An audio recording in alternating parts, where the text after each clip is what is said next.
figure skating is not just about producing the next Olympic champion. Yes, we love our champions. We love the history of success the United States has had. But you can make a big impact in the community with just having programming for quote unquote regular people that enjoy the sport. It gives people an athletic and creative outlet that's different. Getting people exposed to it, even if they don't become competitive and go on and do whatever, having interest in the community in the thing broadens the volunteer base for other opportunities. Like maybe they come and they're familiar with skating programming, and then there's another, I don't know, their sibling or their parent or their child participates in another activity in that facility, like basketball, for example. Then you have a reason to be there and spend more time and expand the impact of that facility into.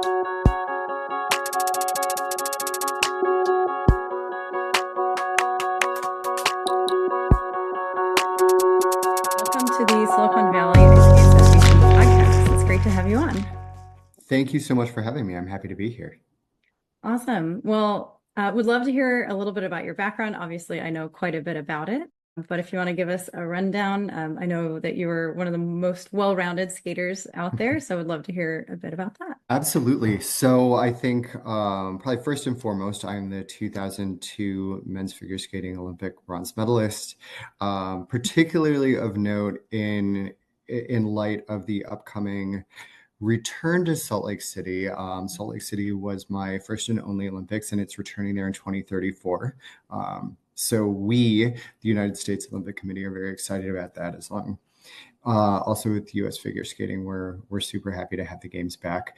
Beyond Olympics, I was a two-time world silver medalist, and I hold a few world and Olympic records.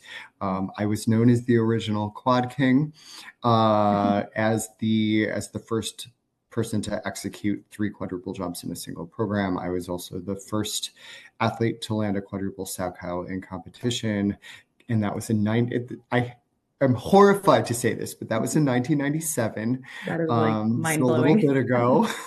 Just a little bit ago. I don't want to tell you how old I was. At least I was alive, though. Yes. No, it's there's a whole generation, like our whole generation at Worlds now was not even born, which is kind of cool, but kind of shocking.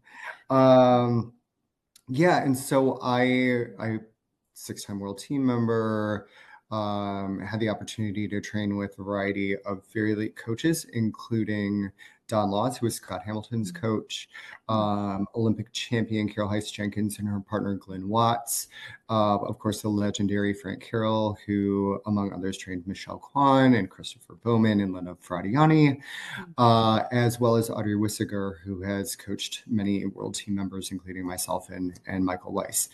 So I've been in skating for a minute. I started when I was 5. Wow. I'm no longer 5. I'm quite a bit older than that. But since my competitive career ended, I've stayed involved on the governance side. Within U.S. figure skating, I have been on numerous committees, including strategic planning. I'm currently on the Safe Sport Committee, and have the honor currently of serving on U.S. figure skating's board of directors. Something that I know we're going to revisit in a little bit, but since my retirement, I've also become very involved with Figure Skating in Harlem, which is a nonprofit that does great work around education and empowerment for underprivileged women in New York. And now I guess not even that recently, it's 7 years ago, opened a chapter in Detroit as well. So I've been in skating literally all my life. It has given me the tools and opportunities that have helped me to succeed both as an athlete and as a professional in what I like to call civilian life. So going on to university, getting a mathematics degree at Columbia, and then working for a while and also getting a master's in data science from NYU Stern. We should pause on that for a second, because not only are you a badass in figure skating, but you were a badass in STEM and math and that side of things too. So I just want to acknowledge how cool that is that you have both of those attributes just rocketing you through the world. Thank you. Cool. Thank you. Yes. And I'd like to think I'm a little bit of a trailblazer for others that have gone on after me, other Olympians and other champions, to pursue STEM as well, including Sasha Cohen and Nathan Chen and a whole host of others. So it's I feel like I not only started the quad revolution, but the leave figure skating and go do something technically rigorous after competitive career And trend. that's pretty amazing because I know a lot of the stories that I hear from Olympic athletes are kind of well, what do you do next? And I know that, for example, like, I think there was a feature of like Michael Phelps kind of, seeking out what he would do next and other folks kind of Mhm. in that level. And yeah, that's pretty like incredible that you're trailblazing in that regard of finding that next thing and running with it and succeeding. So that's awesome. Appreciate that. I was fortunate. I had parents that really focused on education. School was always a priority and skating was a privilege, which definitely opposed many of the other views from training mates and other teammates in my generation. And then I also had coaches that were very supportive. So when I was training with Carol Heiss and Glenn Watts in Cleveland, they had arranged with the school district a program that allowed national competitors and above to only take academic classes in the physical school building. And so I would go in the morning, I would do a few classes, I would go to the rink, which conveniently was 5 minutes from the school. And then I would do my training in the middle of the day when the rink was relatively quiet. And then I would return to school in the afternoon, take a few more academic classes, and then I would take like one independent study per high school, I guess, was quarters. Per quarter, I would take one independent study. And so through Carol and Glenn's also emphasis on the importance of education, my training mates in Cleveland, we were all able to go to high school full time as well as train and compete internationally. Not super fun bringing my calculus book to my junior Grand Prix events, but I did it. I complained bitterly while I did homework on the plane the whole time, but I did it. And I think that really gave me a leg up in being able to transition out of the competitive realm and back into academics. That's a really good point. And I think that's something maybe even we share. And I definitely was not at the athletic level at all that you were, but at least in my upbringing, like going through my childhood, my parents always really emphasized education. Similarly, like skating was a privilege. It was never a right. While I certainly wasn't training at that same level, I was there, at Belmont Iceland, like reading, probably back then, gosh, what would have been like my algebra books and all that. Yeah. So I definitely relate on that. And I think it's a really important thing to remember for our like skating community too, that while competition is super important in one light, the things after that are as well. So love to hear how you had, I think, the right influences, it sounds like, around you to bring that through. Yeah. So Yeah, it definitely made a lasting impact. And again, I had the opportunity to do it. Like for many of my training mates, it wasn't an option. Some school districts are very rigid and they're like, that's great that you skate. That's a fun hobby. yeah. But like if we have to make exceptions for one, we have to make exceptions for everyone, which I honestly think would be fantastic, but it's logistically it's difficult for these school administrators, et cetera. Yeah. Without going too much down that rabbit hole, I think well-roundedness is important and academia is important, but also kind of seeking pursuits outside there too. So Yeah. yeah, very good point. So you mentioned as well that you kind of transitioned into mathematics and through Columbia and your master's. Can you talk us through kind of your career following that as well? Yeah, absolutely. So I started undergrad in '06. So my career trajectory got a little disrupted by the financial crisis of 2008. Oh, So yeah. I was a rising junior when Lehman and the other big banks blew up. So internships and things like that were really few and far between. And so I had to, even before I graduated, I had to do a total career pivot. I was like, okay, finance is not in the Oh, picture. you were trying to go into Um, finance during the I financial was, crisis? yeah. Oh my God. That was my Poor dream. I thing. was like, Oh, taking all these what was I taking? Like analysis and optimization and all of these like finance focused type quants classes. And then lo and behold, the banks blew up and I was a good student. I was not a great student. As the pyramid got very narrow at the mm. top, I was like, I was in the not in the top of that in However, terms of you were at GPA. Columbia, you just said. So the top, top of like the middle of the top is still pretty high, but I get what you mean. Yeah. No, that's wild. So how did you manage that pivot? And so I looked at opportunities that had an analytical and statistical component to them and that were in the kind of New York adjacent area, so that if and when market conditions improved in finance, it would be a geographically similar, area to pivot and then go back to kind of where I wanted to go. So lo and behold, 15 years later, I never pivoted. I'm still in data analytics, but out of undergrad, I worked at Nielsen for about 3.5 years in their marketing measurement practice, learned a ton about data and data structures and how to model data and how to develop insights, and really become a strategic consultant on behalf of our advertisers.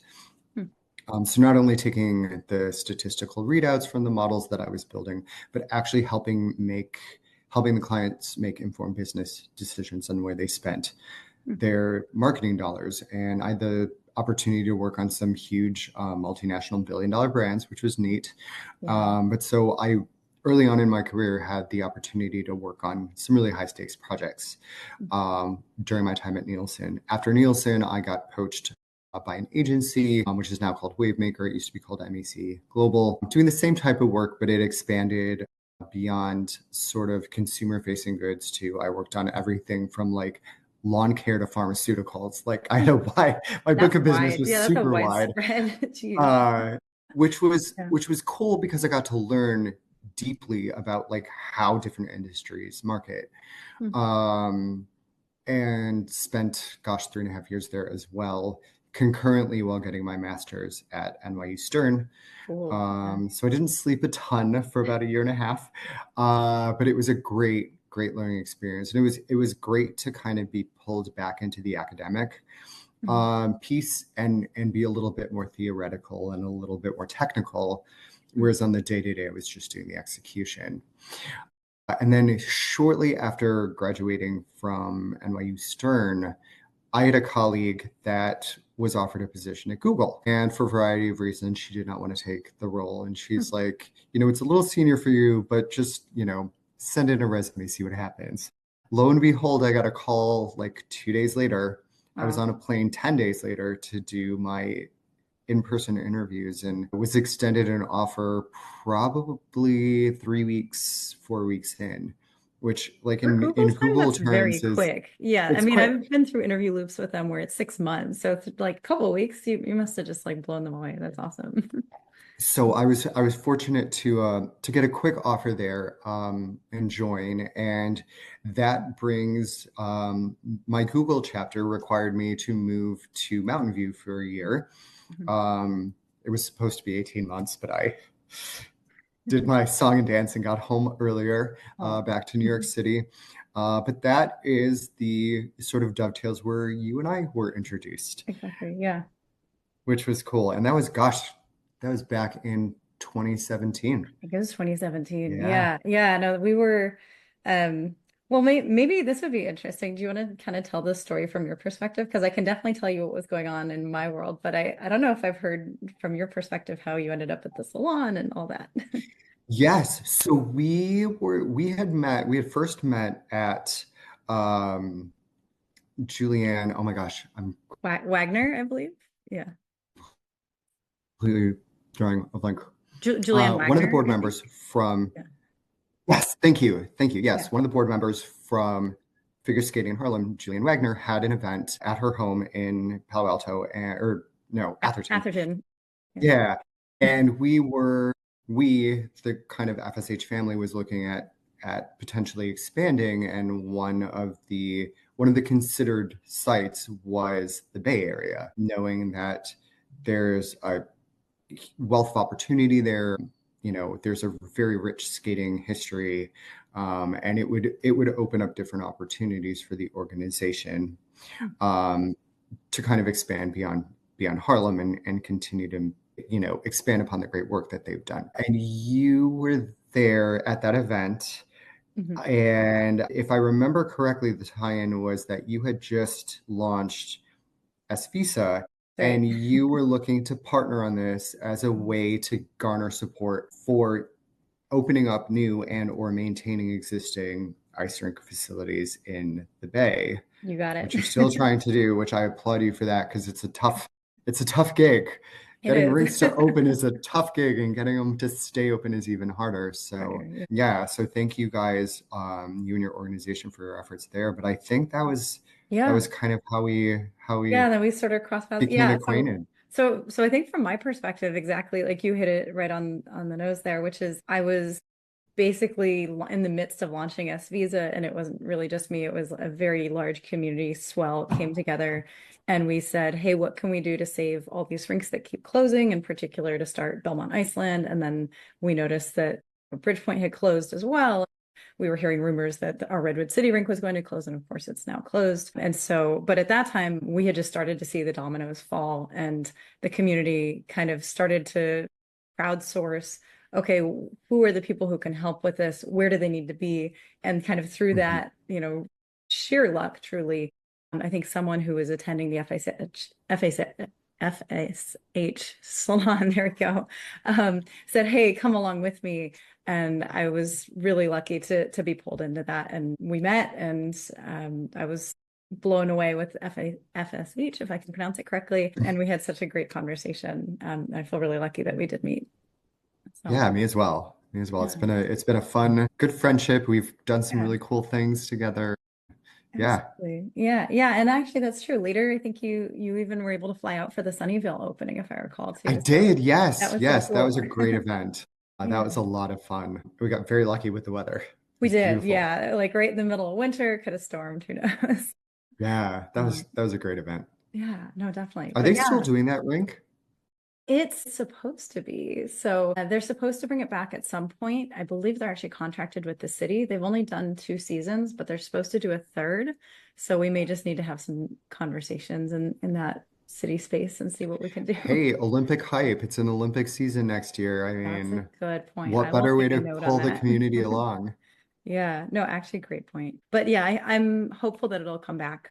But I think since 21, it hasn't. There's been a lot of construction in the area, so fingers Yeah, crossed. fair, Um, fair. but yeah, so kind of, I guess, going back to like your experience, like living and skating a little bit in the Bay Area, or at least of the skating community, one of the things that we're facing now is we have people driving as far north as Santa Rosa to go skate. And Mm. it's just really, really rough. I don't know if you saw that while you were here, because it was kind of a little earlier than all the rinks. I mean, only two rinks I think had closed at that point, but yeah, it's just been rough. So while I was in undergrad, I had a dear friend, Diana Miro, that taught in the Bay Area. And on summer break one year from Columbia, I went and guest coached with her. And we would get up at, oh my goodness. So she was living on my Bay Area geography is terrible, but I think she Okay. was living like around the Walnut Creek area. Mm-hmm. And I just remember we would be up at like 4 in the morning, showered and out the door at 4:30. We would go to Redwood City. We'd start at Mm, Redwood City at like 5:30. We were on ice at like 5:30. We would do our thing brutal. there 2 hours, and then we would drive to Oakland. And then we would do a few hours at Oakland. Mm, And then we would have a break. So we would either like grab lunch, or like maybe if we could go home and let the dog out. And then we would go to what was the rink in the afternoon? We would go to San Jose. wow. And then once in a while, I forget which day of the week, we would go to a fourth rink. And so Wow. it was like, every day I'm like, how do you drive these miles every day? This is bonkers. And she's Mm, like, this is what we need to do to find ice mm, for the competitive athletes. And so I really commended her and the other coaches, because it's like we'd see them and we were like waving in the car, like, oh, next rink, doo, doo, doo. And I just remember being impressed at how gritty the competitive athletes were, and the tenacity that they and their parents and coaches invested mm, in taking what little opportunity there was to skate and making it work for them. And some of these athletes became national competitors and were, very elite. And it was like a full-time job for the parents to coordinate, like, okay, this rink on this day, 5:30 to 7:30 a.m. And then after school, this rink, and like, I mean, it was a logistical problem that would make FedEx jealous, like, and they figured it out. But it's unfortunate to hear that it's gotten worse Yeah. because Yeah. the there's such a rich history of skating in the Bay Area. Mhm. Obviously, two Olympic champions, countless Mhm. other national, world, and Olympic competitors, and that there hasn't been the infrastructure investment in making it more feasible. I mean, it's almost by accident that Alysa Liu is world champion because, like, training in Yerba Buena, which is a beautiful facility, is like it's not equipped. Like, there's not a giant gym there. There's not a track. There's not all of the kind of ancillary services available right there Mhm. that many of the other training centers have, where you can, like, I mean, the facility in Irvine, California is like a dream, right? Like, you Mhm. just walk up the stairs and there's a beautiful gym and you can go into your off ice. But it's, again, like the tenacity and grit of the Bay Area skating community to make it work with like diminishing resources. Like, I commend, like, kudos to the coaches and the parents and the athletes that do the early mornings and do the drives, and cheers to the people who drive to Santa Rosa to skate. Like, Yeah, that's wild. I that's mean, legit. it's Like, you care, that's passion. mind-boggling. Yeah. Yeah. I mean, I've So even heard, I mean, for our gala, the group that came the furthest was probably coming from Vacaville, actually. And of course, they have a dedicated wild. rink there. I mean, they're as invested in Wild. skating as that to come, 2.5, maybe 3 hours. So, I mean, we're just seeing, the excitement and the enthusiasm and the commitment, but it's just to your point, it's so disappointing that the infrastructure investment hasn't been made. And I'm hopeful, and I can't say very much, but I'm hopeful that this could turn around soon. I'm Mhm. seeing some kind of changing whispers within sort of the political community here. So fingers crossed, but yeah, it's rough until that does happen. So yeah, kudos to your point to the parent Yeah. educators that make it happen. You know what though? I was recently at governing council for U.S. figure skating, and one of the smaller clubs in Virginia had done a presentation on how they, on a single rink facility, made a business proposition to the rink owner, and actually, instead of losing what little ice they had to hockey, actually got more. And they put together, and again, like, the economics behind each rink and each facility is, you know, geographical and community dependent, but they basically put together a plan that says, okay, these sessions, um, you know, these sessions in prime time would be great for Learn to Skate because you can pack 50 kids out there. There's a value prop here. Like, if we can sort of charge a bit more there Mhm. from the programming there to help offset the cost of the more competitive track, like, can we basically reallocate the investment from here Like to cost here off, so like that, was it yes, revenue optimized? Yeah, that's really revenue interesting, optimized. actually. Yeah. And, like, Huh. then it becomes compelling to the owner because it's like, Yeah. we're now presenting you a suite of programming for the community Mhm. where you don't have to lose money. Because for many rink managers and rink owners, there's this perception that dedicating time and resource to figure skating is either like a charity, which I Yeah. think that was a big term, like charity Mm. for the community, for the small community that it would really impact, Mm. versus an actual viable business decision. And I think with a little creativity and ingenuity, and again, you have to factor in cost of ice and participation and coaching and all those types of things, but you can make it work. And again, this was a Mm. single it's easier to pitch this in a two rink facility, but this is a small, privately owned, single ice surface. It's finite. There is a very finite, they have ice from, you know conceivably from 5 a.m. to midnight.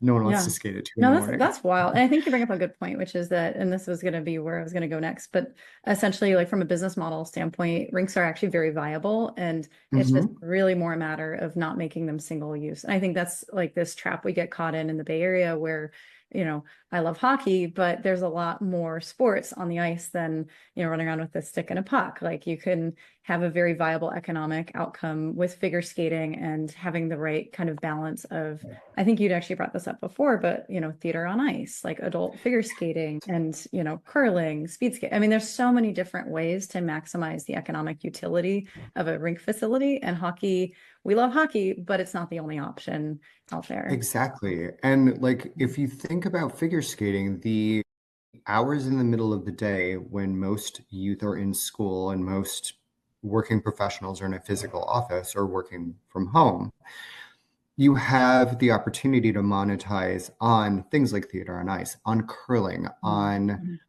on adult skating, on things that maybe are not the volume of a Learn to Skate program, but Mhm. have people that are passionate and committed and will, you know, a curling program is going to buy the ice up front because they have to do the setup, they have to bring the stones, they have to do the all of the physical That's, yeah, logistics of getting it exactly. set up.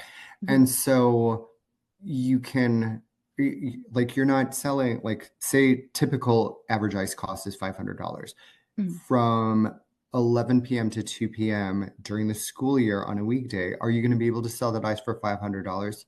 Probably not. Right, But if you exactly. can sell it for 300 or 350, Mhm. and you know that you have a group that's going to come in, or like one of the rinks in Westchester, New York, they had like a mom's hockey league, Oh, and that's like cool. they Yeah. were, which was cool. It was Yeah. they were called the Mother Puckers, literally, That's amazing. which was I great, love that. and they were fun. And Oh man. when I would undergrad, Columbia didn't have class on Fridays, and so I would teach on Hmm. Fridays during the day, Yeah. and they'd be on one rink, and the figure skaters would be on the other. And it's like, oh, okay, the rink is now maximizing their revenue because they have Mhm. programming Both. in Yeah. both facilities, and so Beautiful. you can you know come with a proposal to a rink and be Mhm. like, hey, here's a scenario. Like maybe we can adjust or tweak, but if you go in with something other than like, hey, we want more ice, it's like if you can bring them along and give the managers and the owners a vision of like, let's reimagine figure skating or skating in general, Yeah. programming in a facility in general of like, how do we maximize your profit and also serve the needs of a variety of different users? That's such a good point. And actually, that's something obviously SVISA gives a lot of thought to, as we're kind of building out potential rinks in the community and working to keep the current ones open when we have kind of civil discourse. But to that point, I mean, there's also creative programming. Obviously, we created, Robots on Ice. That Yes. actually came from other ideas of, hearing that, for example, like GoPro was skating on the Belmont Iceland rink and they were renting out ice to do, testing. And I've heard, other, Yeah. FANG big tech companies doing the same. So there's all sorts of creative uses to kind of sell the like maybe like less loved ice time, but like to get it out there and Right. profitable, very And profitable. it's something you Yeah. can pitch. I mean, you can pitch, I mean, even things that are a little bit more one-off, but like Yeah. having a school come in during the day as their like Mhm. quarterly field trip or things like that that you Yeah. can be creative, you know, get the rink owner to go in 50-50 and be like, hey, school, hey, middle school, Mhm. like, or better yet, elementary school, because then you can hook them early and bring them along. Yeah, you get But that like, funnel dynamic. yeah, Exactly. Yeah, bring them in exactly. It's early. like, Mhm. bring them in, throw a few coaches out there that have dead time. And Yeah. it's like, hey, coaches, volunteer your time. Mhm. Teach an intro class to kids that have never skated before. Get them excited about it. Make Yeah. it not seem scary. And then it's like, and then on the way out, like, hey, here's a flyer. Our Learn to Skate program is this. And then you can make it kind of like, then you get the whole community involved. Like the managers are selling ice, the coaches have prospective students, the kids get excited about it, or whoever comes, like, you know, the teachers might get excited about it and be like, hey, maybe adult skating is my thing, Yeah, exactly. Or bring their kids whatever to that skate. is. But then you Yeah. get multiple people that are like trying to build interest and generate excitement Mhm. and opportunity. Like it's an opportunity. Like maybe you're not Olympic track, but maybe you think it's fun and you're going to go with your friends on a weekend and do open skate. like maybe that's a fun activity for you and your friends. I like Yeah, choose your own there's so journey, many but good like, safe opportunities here. Absolutely. exactly. And I know we're running a little bit short on time, so I'd love to kind of pivot just a little bit and ask, is there anything else that you want to share like with our community, as like the Silicon Valley Ice Skating Association strives to keep skating alive here and grow access? Any kind of good sound bites you want to leave us with? Yeah, I think access is paramount, but if you can go to a developer, go to a landowner, go to whomever with a little bit of a business plan and be like, hey, you can make this financially viable, and it can be a multi-use thing. Like you can put a rink on the bottom floor and have basketball courts or a gym or something else on top where you're making efficient use of land and also serving a variety of needs. So depending on again the geography, the community demographics, like you can pitch these things in different ways. Love But I it. think also highlighting that figure skating is not just about producing the next Olympic champion. Yes, we love our champions. We love the history of success the United States has had. But you can make a big impact in the community with just having programming for quote unquote regular people that enjoy the sport. It gives people an athletic and creative outlet that's different. Getting people exposed to it, even if they don't become competitive and go on and do whatever, having interest in the community in the thing broadens the volunteer base for other opportunities. Like maybe they come and they're familiar with skating programming, and then there's another, I don't know, their sibling or their parent or their child participates in another activity in that facility, like basketball, for example. Hmm. Then you have a reason to be there and spend more time and